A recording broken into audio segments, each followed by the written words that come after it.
Hello, c'est Greg de Moulin 3D. On va voir aujourd'hui le filament bois, mais d'abord ça.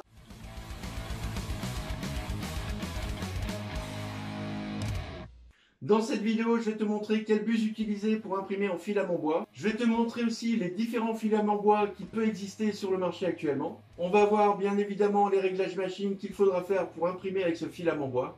Je vais te montrer aussi quelques post-traitements que tu peux faire après l'impression. Pour finir, je te montrerai tout ce que j'ai imprimé en filament bois. Mais bien sûr, la liste n'est pas exhaustive. Tu peux imprimer pratiquement tout ce que tu veux en bois. Alors, comme on le voit souvent dans les caractéristiques des matériaux, voilà, on nous annonce un diamètre minimum de buse de 0,5. Voilà, une buse de 0,5 laiton, idéalement, pour imprimer au minimum le bois. Voilà, différentes matières. Là, on a une matière bois foncé qui rappelle le bois ancien. On a après un bois couleur pain. C'est un bois très clair. Ça ressemble beaucoup à une couleur bambou aussi. Ça existe aussi, la couleur bambou. La couleur cèdre, là c'est un peu surexposé, mais la couleur cèdre c'est un peu orangé. Et là c'est le dernier sorti, c'est la couleur coco, noix de coco. C'est très joli aussi à l'impression. Et la dernière, celle que j'aime beaucoup, c'est la couleur ébène. La couleur noire, elle ressort très très bien. Elle est très jolie, très mate. C'est magnifique. On a vu quelle buse utiliser, on a vu les différents types de bois qui existent sur le marché actuellement. Maintenant, on va voir les réglages. Pour le premier réglage, je suis parti avec la buse de 0,5. J'ai fait tous les réglages avec une buse 0,5. Le premier réglage avec un layer, une hauteur de couche de 0,1. Ce qui donne vraiment un aspect vraiment bois pratiquement poncé. L'autre, c'était un 0,2. Le 0,2 donne un léger écart, mais encore une belle définition. Le 0,3, pareil, j'ai une belle impression. On voit un peu un sillon, mais c'est pas très grave. Il y a très peu de post-traitement en fait, de ponçage, on va dire. Par contre, une fois parti en 0,4, là il y a plusieurs problèmes au niveau de l'impression, ça se voit. Là il faut jouer sur d'autres paramètres.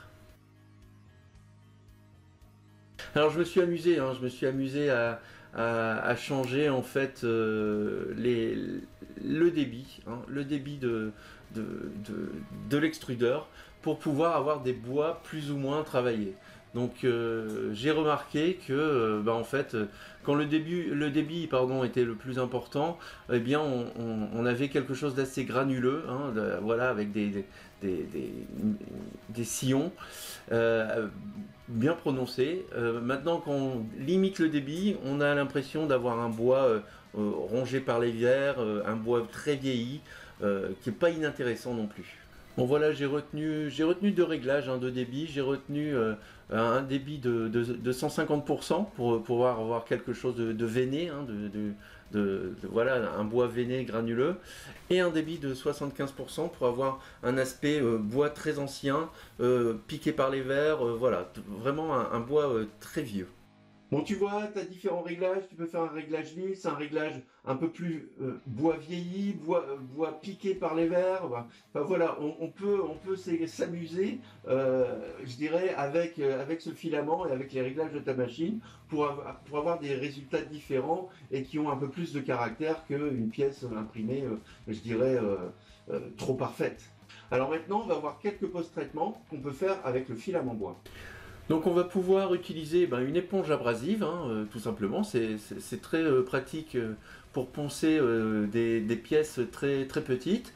Du papier de verre, différents grammages, de 60 à 100, enfin voilà. Après on peut envisager beaucoup d'épaisseur de papier abrasif. Bien sûr, tu peux utiliser une cale de ponçage pour des grandes surfaces. C'est tout à fait possible. Alors voilà, pour l'exemple, j'ai verni un Saint-Nicolas que j'avais imprimé en couleur bambou, celui-là étant bambou. Voilà, je l'ai verni avec une couleur chêne moyen. Ça rend super bien. Bon, je l'ai poncé avant, je l'ai poncé très légèrement en même temps parce que la qualité était pas mal. Le second exemple où j'ai passé du vernis, là j'ai passé un vernis à la bombe, c'est un support en sang que j'ai poncé très légèrement, je l'ai laissé brut d'impression. Vous voyez l'inclinaison, j'avais pas mis de support, donc ça fait très brut, ça fait tailler dans la masse. J'ai trouvé ça plutôt sympa. Vous voyez, j'aime pas trop les choses très lisses, enfin pas toujours en tout cas. Là, je trouvais que c'était plutôt sympa, surtout avec cette matière coco, quoi. Cette matière coco qui, si elle est lisse, elle peut être jolie, mais quand elle est pas lisse, elle est extraordinaire. Moi j'adore. On dirait vraiment un très vieux porte-encens.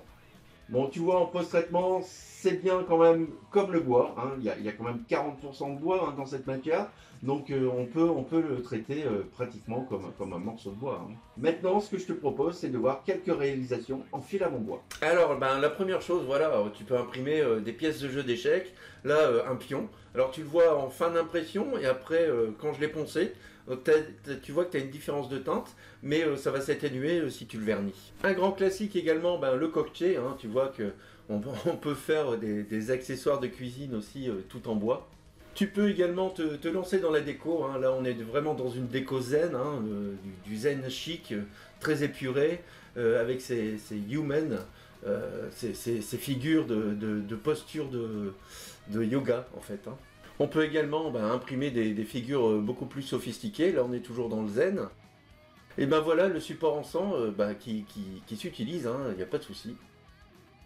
Encore de la déco avec cet ananas, avec plusieurs pièces de couleurs, enfin de bois de couleurs différentes, qui est superbe. Et bien évidemment qu'on peut imprimer voilà, des sujets, des décos de Noël, tout en bois, très tendance et très classe, je trouve.